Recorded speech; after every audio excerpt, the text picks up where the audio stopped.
A mysterious crack appeared in the ground, winding through the city like a giant centipede. The lake in a public park was baked dry by the heat, leaving behind only a bubbling puddle. The once calm ocean suddenly churned violently, lifting a cruise ship weighing thousands of tons into the air. A married couple was being affectionate in a supermarket when the mysterious fissure struck again, unaware that the true end of the world had already arrived. A family was having breakfast when the ground suddenly began to shake violently. Annie and her family hid under the table. At that moment, her ex-husband Martin burst in, grabbed the four of them, and ran. By the time they got into the car, the house behind them had already collapsed into rubble. Martin slammed on the gas and sped onto the road, where the pavement behind them rose and fell like ocean waves. The ground swallowed countless cars and trees. Pedestrians ran in panic. Vehicles swerved wildly, and ruptured pipelines sprayed mud across the road. William suggested accelerating, but before he could finish speaking,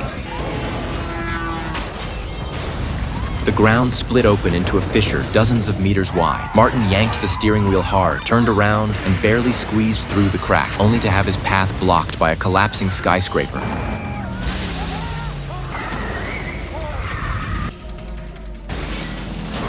They risked everything to reach the airport, only to find the pilots dead and a single empty plane left. William had taken a few flying lessons, so he reluctantly stepped in as the pilot. By then, the entire city was collapsing, and death was closing in. William forcefully pulled back on the control yoke. The city behind them crumbled into ruins. In fact, 3 years earlier, geologists had already discovered signs of an impending apocalypse. After learning the truth, the president immediately contacted world leaders and created the ARK project. Only elite politicians and the wealthy were allowed aboard. Martin learned about the plan from Mike and flew toward Yellowstone National Park, only to arrive just as the volcano erupted.